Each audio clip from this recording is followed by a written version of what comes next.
Okay? Moments when the mask of professionalism slips, revealing the tired person underneath. Ikaw yun, napagod ka, di ba? The climb is steep, the competition fierce, and the sheer volume of output required can feel crushing. Daming dokumento, madaming manifesto na ginagawa. Tama po ba? Okay.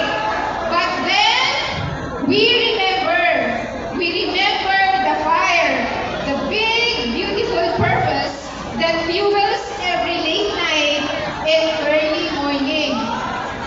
This purpose isn't just the brand or our P&L.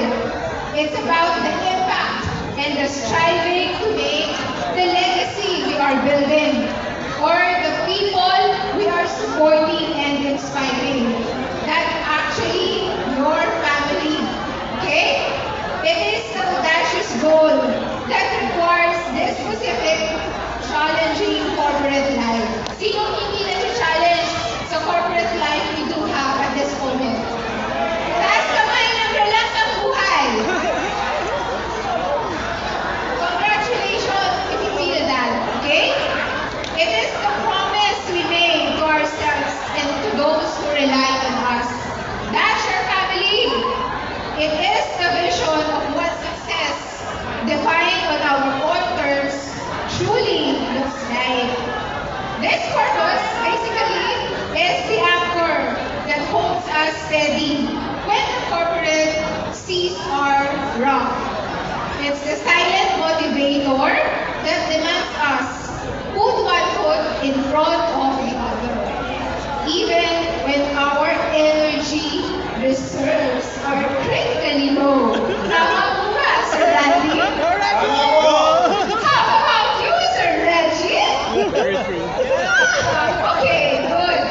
Yes, we are tired. Yes, are we tired? Yes! Yes, this is hard. This is hard. Okay, but no, we will not stop. Are we going to stop? No, of course no. Our challenges, our struggles are merely temporary byproduct of our meaningful effort. Do you feel your job as a meaningful effort? Yes! Good. Our purpose is too significant. Is it significant? Yes! Good. Our resolve is too strong. And the potential reward of fulfilling our mission is too great to succumb to a moment of weariness. We will stand still. Are you willing to stand still? Willing! Of course. We will stand still, not in stagnation, but in unyielding resolve. Channeling the exhaustion into focused energy until the purpose is resolved. We will face 2026 as a stronger one GBS. Kudos GBS Philippines! Brighter future ahead of us. One GBS, CMA, CGM. Okay? Okay. CMA Logistics. Maraming salamat sa inyong lahat. Thank you for all the effort. Whatever we experience for this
recorded.